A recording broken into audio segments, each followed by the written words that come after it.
Oh dear, oh dear, oh dear. It's all going wrong for Harry and Meghan. They've unveiled their Christmas card featuring their children, Archie and Lilibet. But of course, we don't get to see the children's faces. We see them from the back. So what kind of a card is that? Do they actually have any friends to send these things to? I mean, I shouldn't laugh, but let's be honest. Nobody really sends out Christmas cards anymore these days. We've all got better things to do. And Christmas cards aren't really on the list of priorities, nice though the gesture may seem. Now, the card has 6 pictures on it.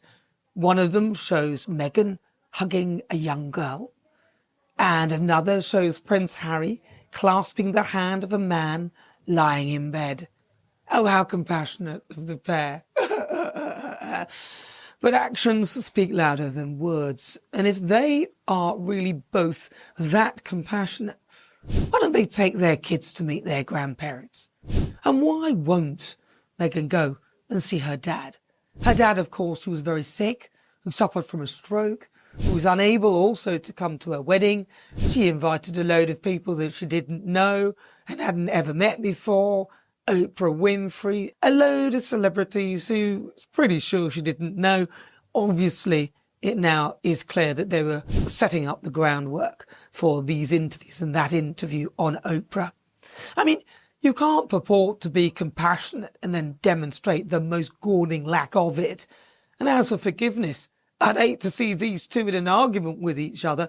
It's astonishing that they think that people will buy into any of this. If I'm thinking this, I suspect others must also be doing the exact same thing. Oh, here we are, hugging the sick and dying and visiting those less privileged than ourselves. But, oh no, we can't possibly go and see our own parents when they are ill, or be kind enough to take our kids to see their grandparents. We would rather the king, who is battling cancer, comes to the States to see them instead. And because we fear for Meghan's safety in the UK, but we're happy to travel to Nigeria and Colombia, arguably 2 of the most dangerous places on earth. The world has watched the Sussexes build a brand of compassion, activism, and moral purpose. But behind the glossy headlines and photo ops, there's a growing question. Who are they really helping?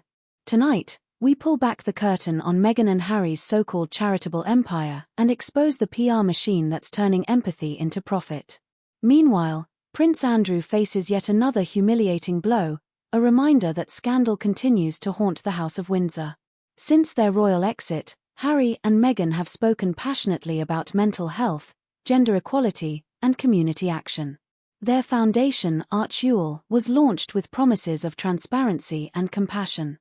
But financial reports tell a different story: lavish spending, minimal grant distribution, and questionable priorities.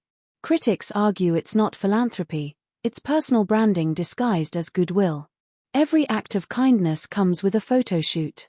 Every donation is a headline. From documentary deals to luxury partnerships, the Sussexes have blurred the line between charity and celebrity. Public relations experts say the couple's charitable ventures feel more like strategic optics, designed to repair their reputation rather than uplift others. The backlash has been swift. Oh, it's all so childish and ridiculous. Grow up, the pair of you. No one's buying into this, which is why you're so unpopular. People aren't stupid. They haven't forgotten, and neither will they.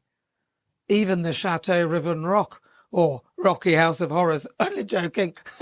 That's the mansion that they purchased in Montecito, has fallen in value. It seems almost everything they touch depreciates, which is sad because of the incredible opportunity that they had to make a difference. But the only real difference they have made, in my view, is as being to be the catalyst that has helped to attempt to destroy the British royal family. And they are so bitter about the way they feel they've been treated. It seems because of this, anything goes. But they're not alone in attempting, as it would appear, to bring down the royal family, albeit Andrew's isn't deliberate. The bumbling Prince A Walter Mitty character who has managed to embroil himself with people who most would avoid like the plague. God help us.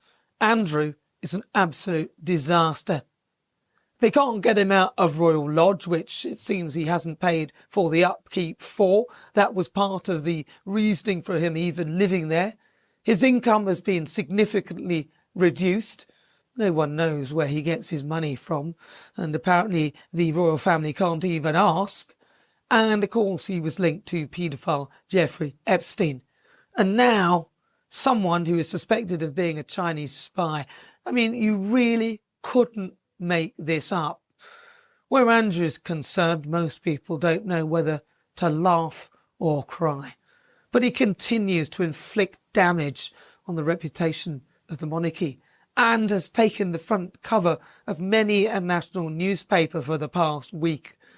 The Duke of York, that is, Andrew's guys, is at the centre of fresh controversy after Yang Tembo, one of his former confidants, referred to only as H6 until his identity was forcibly revealed by a court order earlier this week, was barred from the UK for covert and deceptive activity.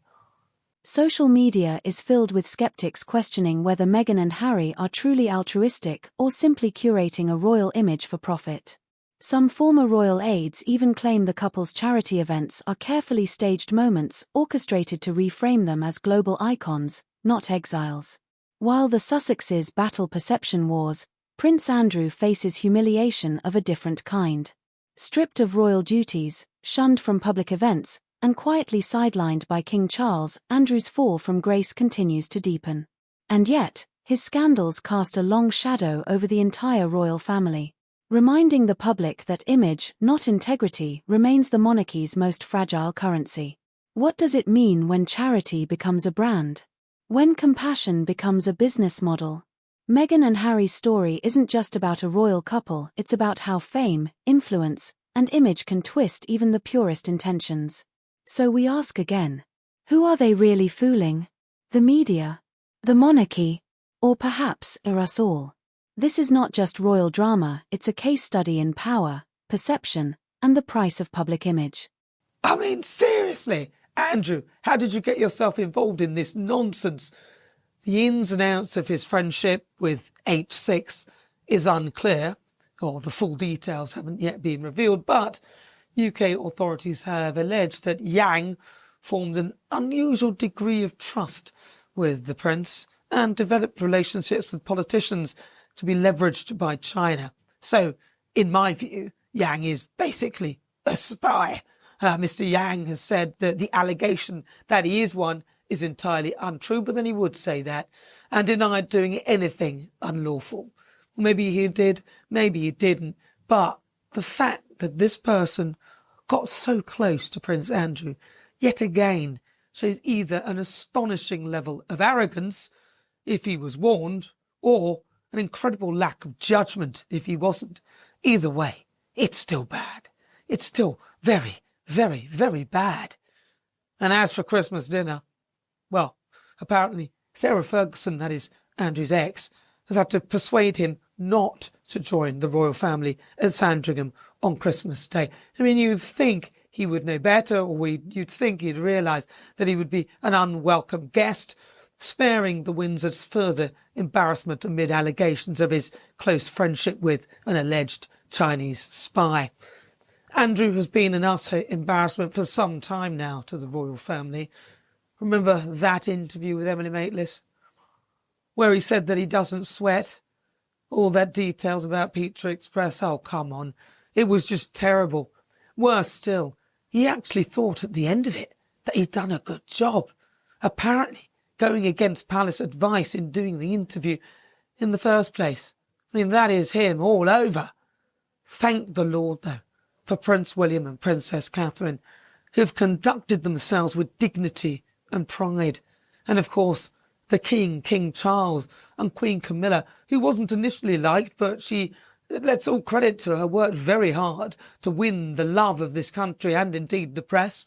Both recently have had their health battles, but both have done it with absolute dignity and held themselves with utter respect an absolute love for this country. You can see that they are passionate about the United Kingdom.